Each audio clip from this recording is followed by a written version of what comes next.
Tales Under a Broken Sky, Episode 12, Pretender, Chapter 1, Biting the Hand. Darian wasn't sure about any of it.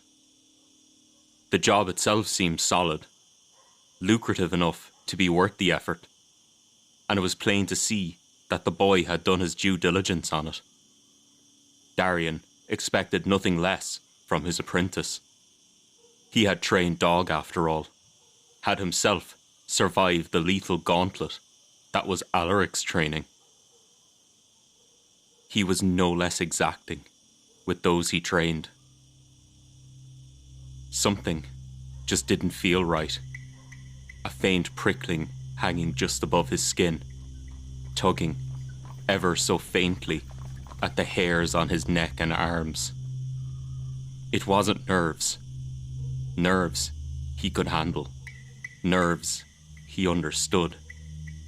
This was something different.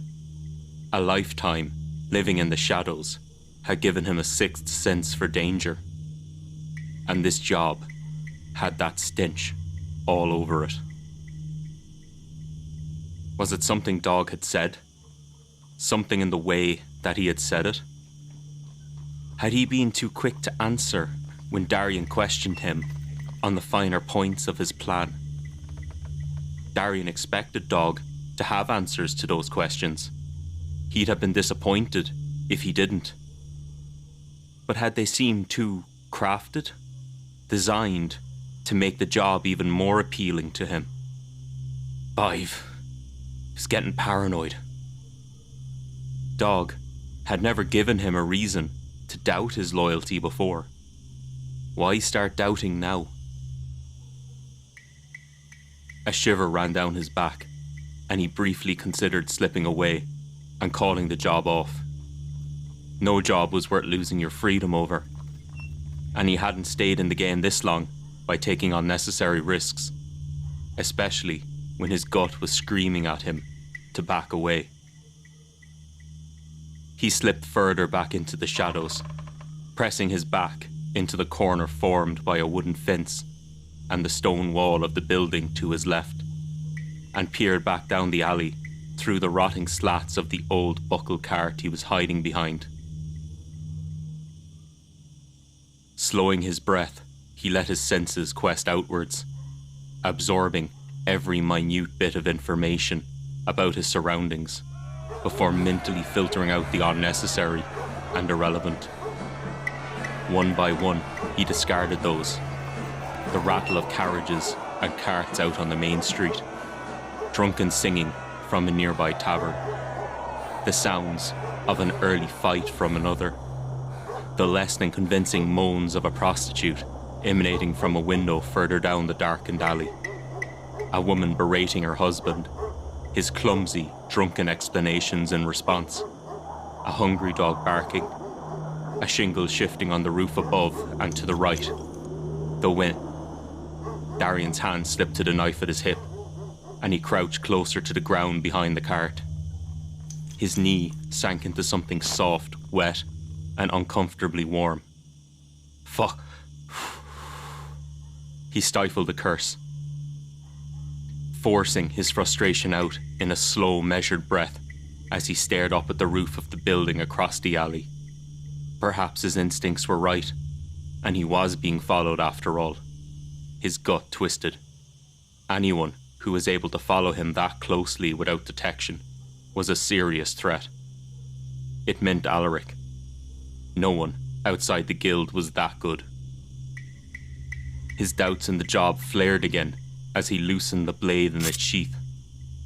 It was too late to back away now. Whoever was following him was too close and had the advantage of the high ground. Even if he could slip away unnoticed, there would be others, concealed and waiting to pick up his trail.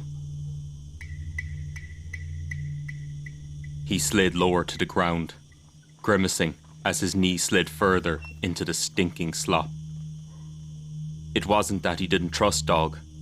The boy was like a son to him. He shrugged uncomfortably as he reviewed the plan in his mind again. Everything seemed in order.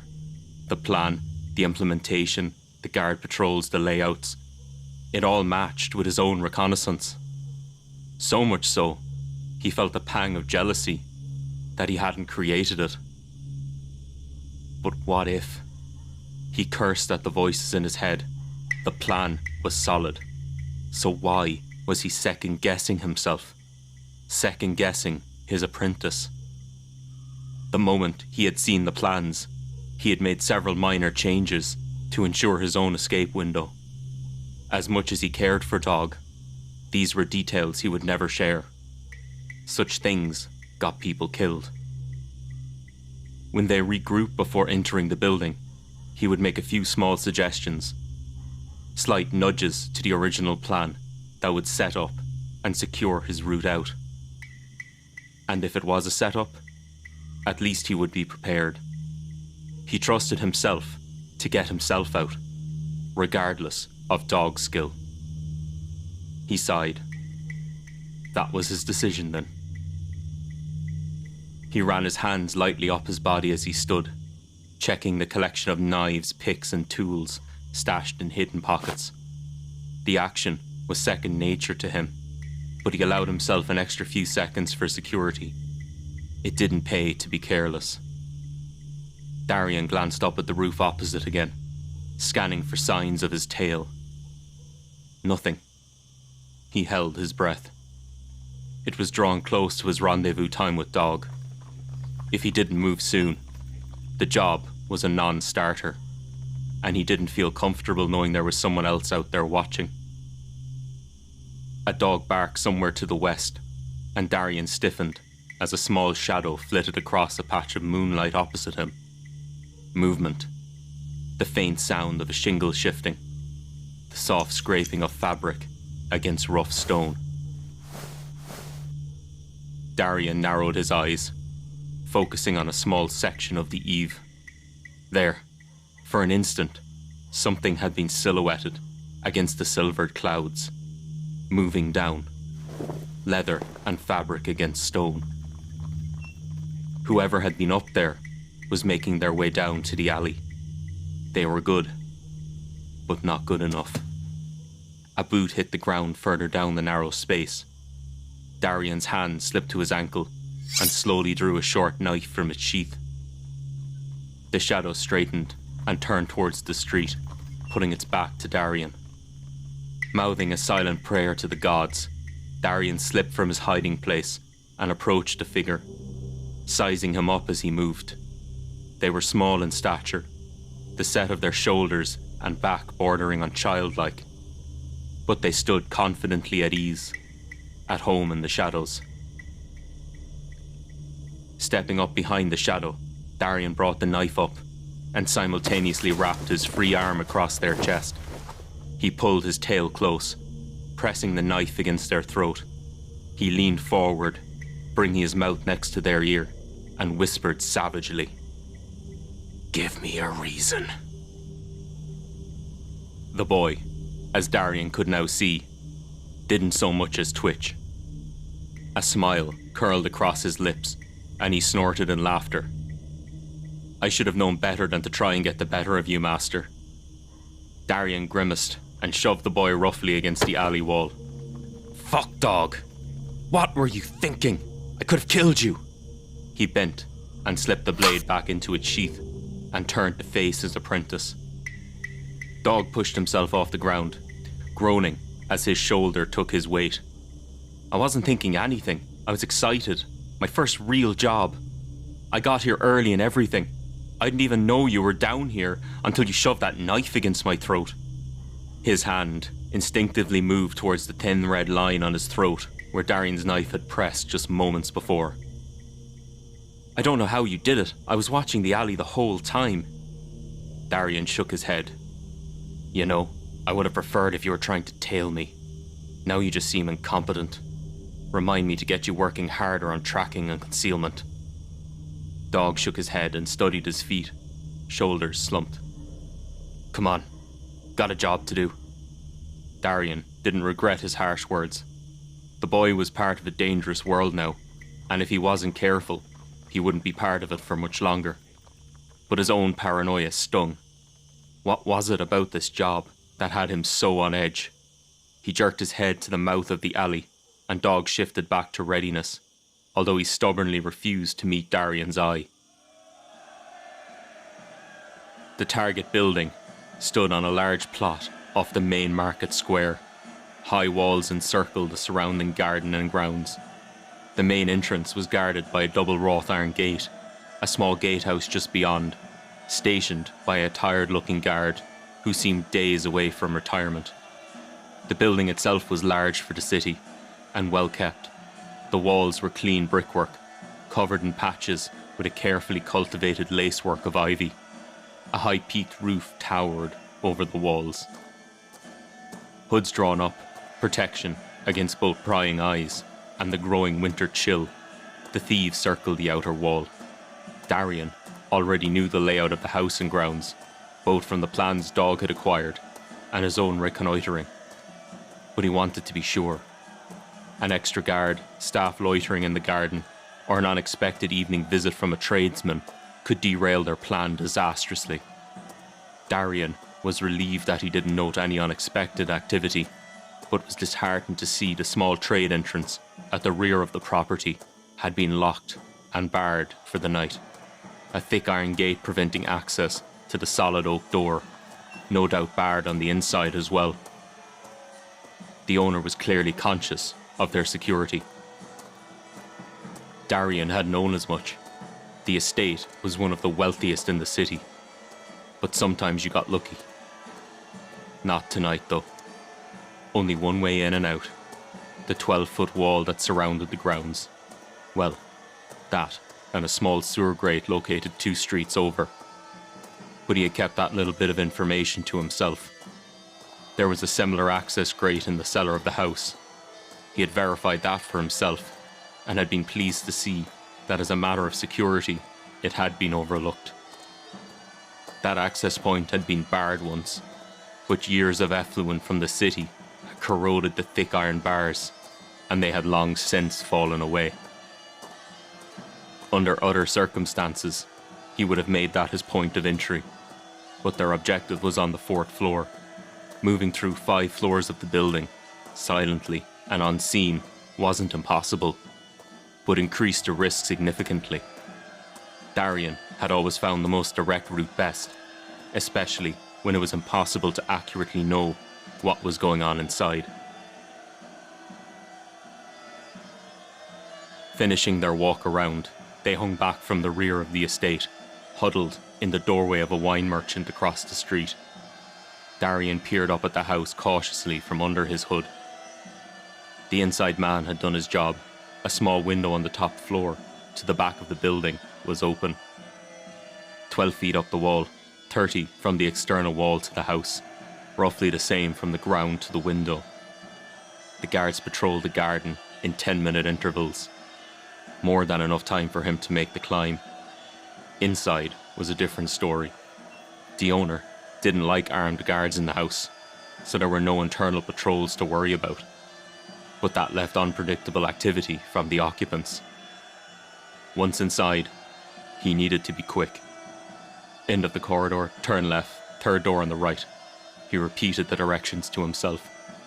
He had about 13 minutes, 12 if he really wanted to play it safe, to get back over the wall and onto the street. There wouldn't be any time for uncertainty or hesitation. Darian took a deep breath and nodded to Dog. They crossed the road quickly and put their backs to the wall. Looking up, Darian quickly fixed the path up the wall in his head, scanning for cracks and chinks in the mortar. It was well maintained, so not the easiest climb he had ever made, but with Dog there to give him an initial boost, it would only be a few seconds of effort. He tilted his head and closed his eyes, listening for activity on the other side of the wall.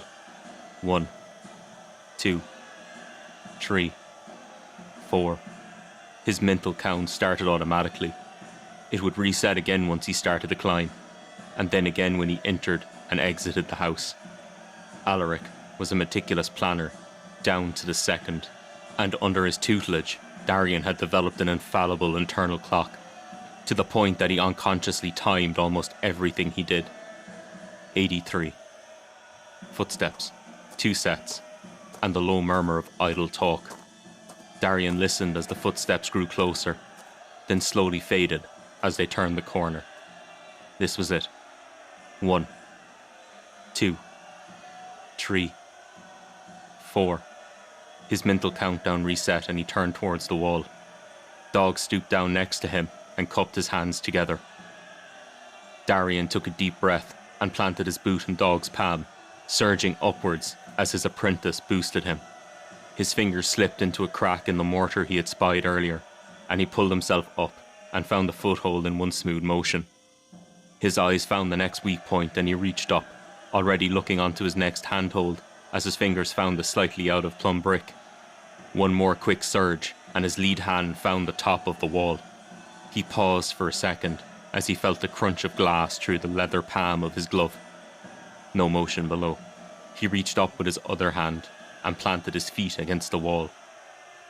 Using his grip on the ledge, he leaned back, then pulled himself forward, vaulting his legs over the wall and spinning to come to rest on the other side, using his feet to cushion the impact against the wall. He fell into a dead hang, then dropped to the ground on the other side, his knees bending to cushion the impact. Darian barely heard the sound of his landing himself. 17, 18, 19. He allowed himself another few seconds, making sure his landing hadn't alerted anyone to his presence, then proceeded straight across the lawn to the wall of the house itself. He looked up the expanse of tidy masonry, plotting a route to the open window above. A harder climb than the other wall. A mature cluster of ivy snaked up the wall to his right, a quick tug reassuring Darian that it would hold his weight. But it culminated about 1.5 yards from the open window. He would have to jump. 25, 26, 27. Another breath, and he used the ivy to pull himself up the side of the wall, pausing at each stop to gauge the strength of the vine. Halfway up the wall, he saw a shadow flash past the next window above, and he flattened himself to the wall below the sill. 52, 53, 54. Darian took a breath. Whoever was inside passed the window, and he listened as the footsteps receded to his right. He reached up and climbed past the window. 66, 67, 68. And he was there. The open window was to his left, just over the 1.5 yards he had gauged from the ground. The sill was narrow, but still enough for him to get a good grip. The brick wall still wasn't yielding any useful footholds, but the gaps between the bricks would at least allow him enough purchase to pull himself up. He glanced down once to make sure no guards had wandered into the vicinity, then bracing his legs against the wall, flung himself across the gap. His gloved hands caught the protruding bricks, and he stifled a groan as his weight pulled on his already stretched shoulders. 81, 82, 83. Another breath, and Darian pulled himself up with a burst of strength, pushing himself onto his palms as his shoulders passed the bottom of the window. He swung his right leg up and over the sill and slipped backwards in through the window, flattening himself against the opposite wall. He glanced up and down the hallway. 5 seconds to catch his breath from the climb, and he was moving. He reached the end of the corridor and turned to the left, walking around the corner as if he belonged there, his right hand hovering by a knife at his belt. 110, 111, 112. Still clear. Third door on the right. Darian moved straight to the room and slipped inside, knife at the ready. Empty. He sighed in relief and scanned the room even as he eased the door closed behind him. 120, 121, 122. If the intel Dog had gathered was right, the safe was behind the first portrait to the left, on the wall to the right of the door. He moved the painting from the wall and slipped the pics from his pocket. Taking a moment to appraise the lock, He unrolled a leather pouch on the floor. It was a good lock, above the ability of most burglars, definitely of almost everyone without training in the guild. Darian smiled. When he was younger, he used to pick 10 locks just like this before breakfast. It was either that or he didn't eat. He selected his tools and went to work. 143, 144, 145. The mechanism clicked and the door swung open. He grabbed the leather bag inside the safe, taking a quick look to verify the contents, then closed it up and rehung the painting. 160. He moved to the door and stepped back out into the hallway. 2 guards were waiting at the intersection. Waiting, not patrolling. Fuck! He cursed and ran straight at them. They flinched at the directness of his assault, and he was on them before they could reach for their blades. A knife in each hand, he rushed into the gap and stabbed downwards, blades sliding into the backs of their knees. He whipped his arms wide as he pushed past, cutting through tendons. The 2 men screamed in pain as they collapsed to the floor, but Darian was already gone. He glanced back down the hallway he had entered. The window was now barred and shuttered. Plan B. He turned to the stairs. He took the steps 5 at a time and swung over the banister halfway down, rolling as he hit the floor to cushion his landing. He could hear guards clattering on the stairs above, and there was shouting coming from the landing below. 3 more flights down to the ground floor, and then 1 more to the basement. There would be guards at all the exits. His heart was hammering in his chest now. This was bad. Plans B, C, D, and E were all discarded immediately. He wouldn't be getting through any of the main entrances to the house now. 5. He'd be lucky to even reach the stairs to the cellar now. Darian peered down the stairs. The men weren't in position yet. He needed to move fast to keep that advantage. He closed his eyes and took a breath, then levered himself over the side of the stairs and dropped to the next landing. He landed hard and stumbled, but managed to keep his balance. He had landed just behind the cluster of 4 guards headed for the stairs. Looks like at least one of the gods is looking out for me tonight. He reached into a pouch at his belt as the men turned towards him and threw a fistful of powder across their faces. They blinked in surprise for a second, then swords clattered to the ground and they were pawing at their faces and groaning. Powder of rosehip. They would have difficulty seeing anything for a few days. Still, it was a better outcome for them than the 2 hamstrung guards on the upper floor. Darian didn't stop though. As soon as the powder was released, he was already on the other side of the hallway and vaulting down to the next landing. This one was clear. The guards must have rushed to the 3rd floor, looking to head him off. He rushed to the stairs, bounding down the steps in 2 hops, before stopping to get his bearings. The cellar stairs was next to the kitchens, at the back of the house, to the left side of the entrance door. He circled around the staircase to his right and crashed full speed into the door ahead of him, his shoulder exploding in pain as it impacted the solid wood. But the hinges gave way and the door splintered open. The hall was narrower here, clearly a service area for the staff. Less room for the guards to attack him, but also easier for him to be barricaded in. Darian ran towards the back of the house. The guards were now swarming the entrance hall. He could hear the clatter of their armour and weapons as they approached. He risked a glance back to check the hallway behind him, but was forced to jerk back and skid to a halt as he heard someone in the hall ahead of him. A brute of a man, almost as wide as the corridor, had stepped out from the kitchen ahead. Darian's attacker wouldn't have much mobility in the confined space, but he carried a long spear. Even restricted to thrusts and stabs, Darian was at a severe disadvantage. He felt panic bubbling in his chest. He was well and truly trapped. The guard grinned grotesquely, his tongue pressing against broken and missing teeth as he shifted his stance and moved to advance on him. Darian took a deep breath and glanced back over his shoulder as if considering his options. 392. That damn internal counting. He let his breath out in one long rush, releasing conscious thought and falling back on years of drills and training. He turned back to the guard and started to crouch. Then, without warning, whipped upwards, releasing the dagger from his ankle in one swift motion.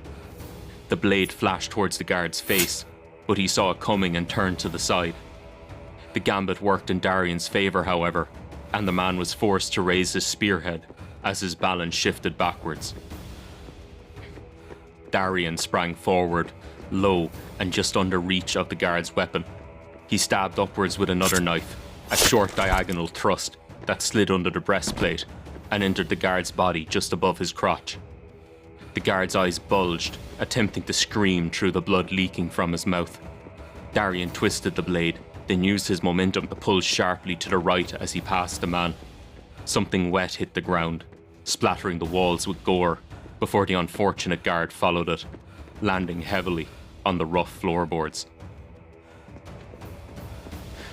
Darian continued running, wiping his blood-stained hand along the wall as he went. 3 dead, 4 incapacitated. Damn, he was going to owe the gods a fortune after tonight if he got away. He skidded to a halt outside the kitchen door, a short hallway, nothing more than a nook, turned off to the right. A rough wooden door stood at the end. Must be the cellar. He could hear the guards clamouring back down the hallway. If he was wrong, and it turned out to be a broom closet, he was done for. Turning towards the door, he reached out and pulled it open. His heart pounding in his ears and his blood so high he almost ripped it from its hinges. Cold, rough-hewn stone steps led down into the shadows. Darian sighed audibly in relief as he took the steps 3 at a time. It was almost in complete darkness, but hesitation now would kill him faster than a short tumble. His breath burned in his chest, and his right ankle was starting to stiffen, aching from his earlier acrobatics. He was almost out though. As close a call as he ever had, and also probably his last in the city. Some of those guards had seen his face, and someone had alerted them to his presence. Compromised was too mild a word to describe what had happened. He reached the bottom of the steps and stumbled when his foot hit ground level. He pawed at the ground with his hands as he fell forward, keeping himself upright through an indecent combination of determination and luck. Back wall, the grate is against the back wall. Stumbling through the darkness, he probed the ground with his feet, using his hands to feel for the wall ahead. They touched the solid stone wall first, and he shuffled along its length, waiting for the flagstones to give way to metal. Come on, for Bive's sake, I'll give you my firstborn, and my second. Not that he was planning on having children. Fuck it, Bive, I'll even throw my bloody wife into the deal. Not that he had any plans in that direction either. His foot scraped against metal, and he crouched down, grabbing hold of the cold iron bars. He pulled, and nearly wrenched his shoulders from their sockets. He pulled again. Not even a little give.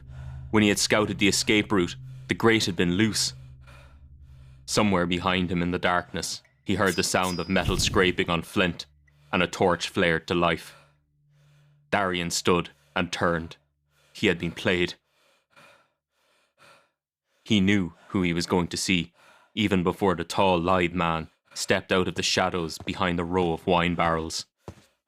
Alaric, and beside him, Dog, his mangy cur of an apprentice. Former apprentice, he corrected himself. Fancy meeting you here, Darian. It's been a while.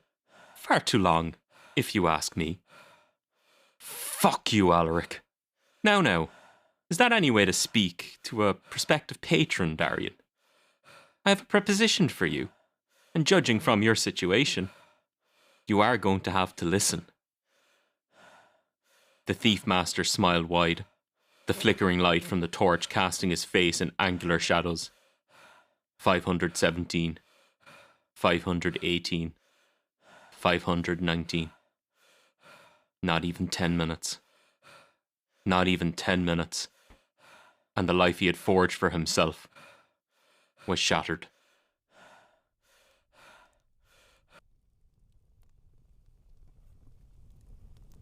Welcome, folks, to episode 12 of Tales Under a Broken Sky. I am your host, Keith, and I hope you enjoyed this week's episode. This week, we're continuing Darian's story. In the prologue, we looked at the results of his betrayal by Dog and his old master Alaric. This week, we are looking at some of the events that led up to this final betrayal. I wanted to introduce some more of Darian's character, his motivations, his thought processes, and emphasize his skills and training. His paranoia, which will be an important trait further on in the story, is just beginning to show. Or grow is probably a better term for it. He is careful and cautious to a fault, and a meticulous planner. Beginning here, we can also see the roots of the anger and rage that will influence things later on as well. I also wanted to introduce the character of Dog in a little bit more detail, and give some added history there. I try to stay away from long paragraphs of exposition in my writing, something that can often be hard, especially in fantasy or science fiction settings, where you need to set up concepts and world building, etc. The darker tones of this story are starting to emerge, with a higher degree of violence present as well. Darian is not meant to be a cold-blooded killer, and tends to use violence as a last resort, and I tried to show that here. I also wanted to present Darian as a deeper character, with a high degree of self-reflection and awareness. His back and forth inner monologue is meant to reflect this, especially when he starts to note his increasing paranoia and anxiety, and struggles to pinpoint its origin. Designing the backing tracks for this episode was fun as well, especially with the chase scene later on, which uses a much higher tempo than I am used to using. So far, the tone in many of the episodes has been slow and tense, but as the stories progress, especially the serialized episodes, I'm going to be really pushing out of my comfort zone, trying to capture different moods and scenes. The next few episodes of the podcast in general are going to be standalone short stories again. I'm definitely not going to abandon those for the ongoing storylines that I'm currently working on. I initially conceived this podcast while looking at an outlet for the myriad of short story ideas I've stashed away in a notebook, but haven't yet acted on. I have some fun ideas planned for the near future as well, and I'm looking forward to trying a few new ideas and directions in my storytelling. Until next time. Thank you for listening to episode 12 of Tales Under a Broken Sky. I hope you enjoyed this week's production as much as I enjoyed writing and recording it. If you did enjoy it, please consider subscribing to the podcast on your platform of choice and leaving a rating and/or review. Thank you again for your time. Stay tuned to hear a brief trailer for the next episode. Tales Under a Broken Sky, Episode 13, The Witches of Kildanu, Part 1. As evil things often do, it started with prejudice. There was no logic to it, just a burning anger that flows through the veins of the self-righteous.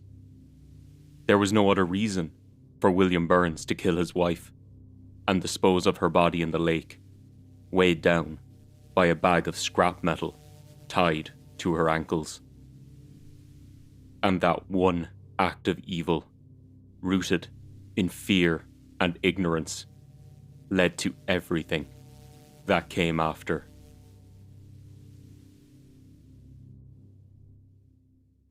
(2047) 27th of June. James Galvin is sitting in his sunroom, a glass of whiskey in hand, flicking nonchalantly through the pages of a book, when his personal phone rings. Groaning, he sets the glass down and shoves the book down between his leg and the side of the armchair. William Burns? What's he doing calling me at this hour? Reluctantly, he picks up the phone and answers. Hello, William? James. Hi, look, I'm sorry to be bothering you this late, but I didn't know who else to call. I don't even know if I should be calling anyone. He pauses, the silence reluctant and tense. Take a breath, William. Now, tell me, what's going on? I don't know if it's anything or not, James. But Julia didn't come home for dinner tonight. James can hear the barely restrained emotion in James's voice as he is talking. You sure she didn't have plans, Will? Christ. Things like that didn't just happen around the town. Yeah, I'm sure. went into town to pick up some things for dinner. I was out in my workshop finishing up a project for the Connors. I lost track of time. I didn't realize how late it was until I finished. When I went to look for her, she wasn't home. Her car was gone, Jim. I don't think she ever made it home. James groaned softly to himself. This was meant to be the easy time of his life, moving back home after spending most of his career in the city. And Julia. She was close friends with his own wife, and he himself had known William since they were children. Shit, William, I don't know what to say. No messages on your phone or anything? Nothing, Jim. I'm going to head along the road back to town now. See if maybe she'd trouble with her car. There haven't been any reports of accidents, have there? No. No accidents. Nothing like that tonight. I just sat down with a glass of that single malt you got me last Christmas. Give me 10 minutes and I'll head into town with you. Meet you by the bridge? Sure. Thanks, Jim. I'm not sure what I'd do if something happened to her. We'll find her, Will. People around here, they don't just go missing. It's not the sort of thing that happens. It's probably just car trouble. There's that black spot for phone coverage a few miles from your house. Okay, Jim, you're probably right. I'll see you by the bridge. James puts the phone down and leans back in his chair, closing his eyes and taking a deep breath. If Julia did have car trouble, she could have easily walked home or back into town.